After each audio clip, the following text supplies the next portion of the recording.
Hello everyone, सभी को नमस्कार। मैं सिद्धांत मेहता आप सभी के इस यूट्यूब चैनल में स्वागत करता हूं। जैसे कि हमने पिछले क्लासेस में सीटेट के पैटर्न को डिस्कस किया हुआ था, आज हम सीटेट के सिलेबस को डिस्कस करते हैं एक एक करके। सबसे पहले अगर हम बात करें पेपर 1 के सिलेबस का, तो मैथ के सिलेबस का हम बात कर रहे हैं। पेपर 1 का अगर मैथ के सिलेबस का हम बात करें तो इसमें जो टोटल नंबर ऑफ क्वेश्चन आता है वो तो आपका 30 क्वेश्चन आता है। ठीक, 30 क्वेश्चन आता है 30 मार्क्स का। लेकिन हम बात करें 15 क्वेश्चन इसमें क्या होता है, हमारा कंटेंट से आता है। अब 15 क्वेश्चन क्या होगा, आपका पेडागोगी आता है, सब्जेक्ट पेडागोगी।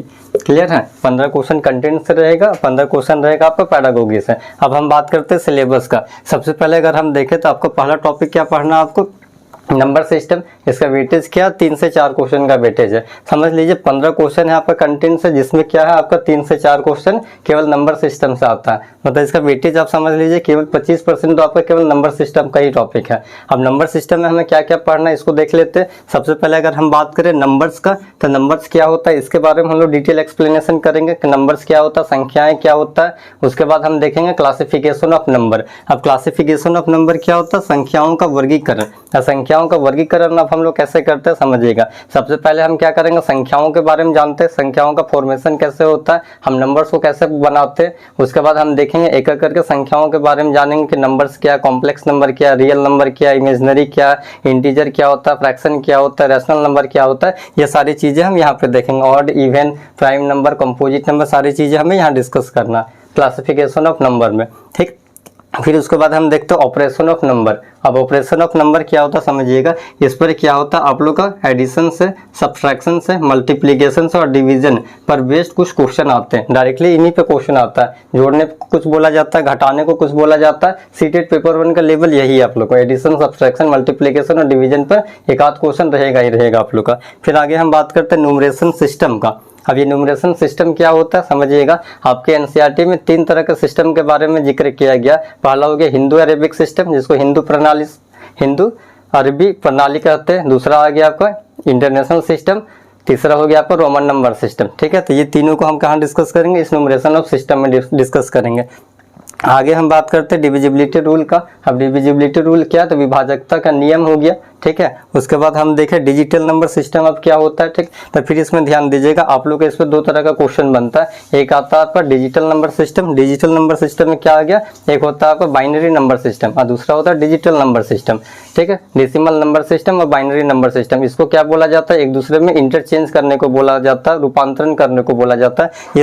ये सभी चीजें हम लोग यहाँ पे डिस्कस करेंगे डिजिटल नंबर सिस्टम में। तो ये क्या है ना, ये केवल आप लोग को टॉपिक्स दे रखा नंबर सिस्टम का। नंबर सिस्टम में केवल हमें इतना ही नहीं पढ़ना है, 3 से 4 क्वेश्चन का वेटेज रखता है, इसको ध्यान में रखिएगा। ये केवल टॉपिक है आप लोग का। फिर इसके अंदर बहुत सारे सब टॉपिक्स होंगे, जैसे प्लेस वैल्यू हो गया, फेस वैल्यू हो गया, एक एक करके सारे कुछ एलिमेंट होता है, इंपॉर्टेंट एलिमेंट आप लोग का दिया रहता है। जैसे सक्सेसर हो गया, प्रीडिसेसर हो गया, रोमन नंबर हो गया, वो सारी चीजें हमें इनके अंदर पढ़ना होगा। सारे टॉपिक्स इसके अंदर हमें सब टॉपिक्स पढ़ना होगा। वो जब हम क्लासेस स्टार्ट करेंगे एक एक टॉपिक्स पढ़ेंगे, फिर उसके अंदर क्या क्या सब टॉपिक्स है वो चीजें हम क्लासेस में एक एक करके देख लेंगे। ठीक है, बस इतना ध्यान में रखना है। केवल 25% का जो आपका वेटेज रखता है ये नंबर सिस्टम रखता है। क्लियर है, अब आगे देखते हैं दूसरा टॉपिक क्या दे रखा है हम लोग का, तो मल्टीपल एंड फैक्टर्स होता है। अब ये मल्टीपल एंड फैक्टर्स क्या है इसको समझिएगा। तो मल्टीपल्स क्या होता है, गुणज होता है, और फैक्टर्स क्या होता है, गुणनखंड होता है। इसमें क्या होता है, डायरेक्टली आप लोग से एक क्वेश्चन रहता ही रहता है, हर शिफ्ट में आप लोग का एक क्वेश्चन रहेगा, या तो मल्टीपल से दे दे, या तो फैक्टर से दे दे, या तो गुणज से दे दे, या तो गुणनखंड से दे दे। क्लियर है, अब आगे हम देख लेते हैं फ्रैक्शन।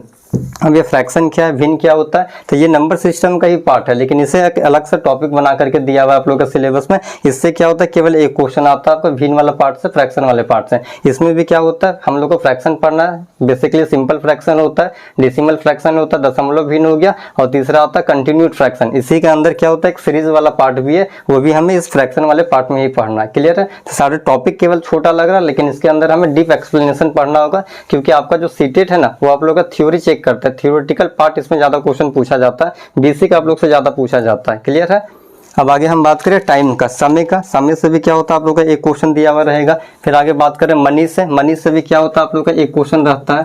फिर बात करें मेजरमेंट से, मापन से, इससे भी एक क्वेश्चन रहेगा। पैटर्न, ज्योमेट्रिकल, सिमेट्री, इन दोनों से क्या होता है, कभी कभी क्वेश्चन एक रहेगा, या तो कभी कभी 2 भी क्वेश्चन पूछ दिया जाता है इन दोनों को मिलाकर। मेंसुरेशन का बात करें तो इसमें केवल 2 क्वेश्चन रहता है अकेले। डाटा हैंडलिंग का बात करें तो इससे कभी क्वेश्चन रहता भी है, नहीं भी रहता है। क्लियर है, अब अगर हम बात करें ये क्या दे रखा, मीन, मीडियन एंड मोड, तो ध्यान में रखिएगा ये जो 10 टॉपिक है आपका ना, अगर हम बात करें 2011 से लेकर 2020 तक जो आपका सीटेट कब से स्टार्ट हुआ, 2011 से ना, तो 2011 से 20 तक जो आपका सिलेबस हुआ करता था ये था, ये जो मीन मीडियन मोड टॉपिक है ना, ये आप लोग का केवल पेपर 2 में सिलेबस हुआ करता था। लेकिन जब से आप लोग का एग्जामिनेशन ऑनलाइन हुआ है ना 2021 से, तो इसमें क्या हुआ, मैंने आप लोग को पहले बताया था कुछ टॉपिक आप लोग का जो पेपर 2 का है उसको इसमें इंट्रोड्यूस किया गया है। तो ये मीन मीडियन मोड जो कि केवल पेपर 2 में पहले पूछा जाता था, अब इससे भी क्वेश्चन एक क्वेश्चन सारे शिफ्ट में मिला था। तो ये भी क्या आपका मीन मीडियन मोड पेपर 1 में भी पढ़ना है। तो कुछ टॉपिक है जो कि दोनों पेपर में पढ़ना है। और ये क्या हो गया आपका, मैंने क्या किया, ये आपको एक ब्रीफ एक्सप्लेनेशन दे दिया सिलेबस का कि ये आपका सिलेबस है, इन टॉपिक को आपको पढ़ के जाना है। और यकीन मानिए इससे बाहर आप लोगों का क्वेश्चन नहीं आएगा। तो ये रहा आपका पेपर 1 का सिलेबस का। अब आगे हम डिस्कस करेंगे पेपर 2 के सिलेबस का। अब हम बात करते हैं पेपर 2 के सिलेबस का। तो देखिएगा पेपर 2 में भी क्या होता है, 30 नंबर का क्वेश्चन आता है, इससे भी आपका मैथ में, ठीक है। 30 में क्या होता है, 30 क्वेश्चन 30 मार्क्स का रहता है। इसमें क्या होता है, अब की बार इसमें 20 क्वेश्चन आप लोग का कंटेंट से रहेगा। जो कंटेंट, ये सिलेबस लिखा हुआ है ना, इससे आप लोग का 20 क्वेश्चन रहेगा कंटेंट से, और 10 क्वेश्चन इसमें रहता है आपका पेडागोगी से, सब्जेक्ट पेडागोगी से। क्लियर है, ये 20 क्वेश्चन हो गया आपका कंटेंट से। अब हम बात करते हैं, पहले हम वो टॉपिक देख लेते हैं ना जो टॉपिक आपका दोनों में कॉमन हो, पेपर 1 में भी कॉमन है, पेपर 2 में। बस ध्यान में रखिएगा टॉपिक कॉमन है, मतलब चैप्टर कॉमन दे रखा, लेकिन जो लेवल होगा ना वो दोनों में अंतर होगा। वो क्या है, पेपर 1 में 3, 4 और 5 का एनसीईआरटी है, और पेपर 2 में क्या 6, 7 और 8 का एनसीईआरटी है। तो लेवल में मत फंसिएगा, लेवल अंतर रहेगा, वहाँ थोड़ा सा इजी में रहेगा, यहाँ थोड़ा मॉडरेट वे में रहेगा। क्लियर है। अब देखिएगा नंबर सिस्टम का अगर हम बात करें, संख्या पद्धति का, तो आपका ये सारा टॉपिक्स तो उसमें भी था, यहाँ तक डिजिटल नंबर सिस्टम तो आपका पेपर 1 में भी है। पेपर 2 में एक्स्ट्रा क्या दे रखा आपका, यूनिट डिजिट दे रखा, इकाइंक, और दूसरा क्या रिमाइंडर्स थ्योरम हो गया, शेषफल प्रमेय। ये 2 चीज एक्स्ट्रा आप लोग को केवल पेपर 2 में पढ़ना पड़ता है। अब बाकी सब मिला के यहाँ तक पेपर 1 और टोटल क्या होगा, ये पेपर 2 में आ गया। क्लियर है। तो फिर से बात बता रहे, फंसिएगा नहीं, जो लेवल रहेगा वो दोनों में अंतर रहेगा। ठीक है। अब देखिए दूसरा हम बात करते हैं, ये हो गया एचसीएफ एलएलसीएम। दूसरा उसमें क्या था, मल्टीपल एंड फैक्टर था ना। अगर हम पेपर 1 का बात करें तो उसमें मल्टीपल एंड फैक्टर था, वही चीज है, लेकिन ये क्या उसका एडवांस वर्जन है, एचसीएफ एंड एलसीएम। आप लोग का 5th तक क्या होता है, मल्टीपल एंड फैक्टर होता है, लेकिन 6 से वही टॉपिक क्या बन जाता है, तो एचसीएफ और एलसीएम बन जाता है। टॉपिक सेम है लेकिन नाम केवल क्या अंतर है। फिर आगे हम बात करें फ्रैक्शन, ये भी उसमें भी था भिन्न वाला पार्ट। फिर हम बात करते हैं मीन मीडियन एंड मोड। ये जो 4 टॉपिक है आप लोग का दोनों में पढ़ना, पेपर 1 में भी पढ़ना, पेपर 2 में भी पढ़ना। अब यहाँ पे देखिएगा सर्च और इंडिसेस हो गए, घातांक और करनी, इसमें पढ़ना। कभी कभी क्वेश्चन आता भी, कभी नहीं देता। दूसरा आ गया सिंप्लीफिकेशन, सरलीकरण, एक क्वेश्चन रहता है, ये रहता है आप लोग का वी-बोर्ड मार्क्स से। तीसरा आ गया प्रोबेबिलिटी, 7वां हो गया प्रोबेबिलिटी, प्रायिकता, इससे भी एक क्वेश्चन आप लोग का रहेगा। अब हम बात करते हैं अर्थमेटिक का। तो अर्थमेटिक में आप लोग को पूरा अर्थमेटिक नहीं पढ़ना, बस केवल ये 5 टॉपिक आप लोग को पढ़ना। Ratio and proportion, percentage, profit loss discount, SI simple interest, CI compound interest होगा। बस अर्थमेटिक में केवल ये 5 टॉपिक पढ़ना। अगर आप लोग बात करें तो 2011 से 2019 तक, अगर 2011 से 2019 तक हम बात करें ना, तो पूरे अर्थमेटिक जो आप लोग का वेटेज है ना 2 से 3 क्वेश्चन का पूरे अर्थमेटिक का। लेकिन 19 तक अगर हम बात करें तो केवल रेशियो एंड प्रोपोर्शन ये ऐसा टॉपिक था जिससे पूरा क्वेश्चन आता था, 2 से 3 क्वेश्चन।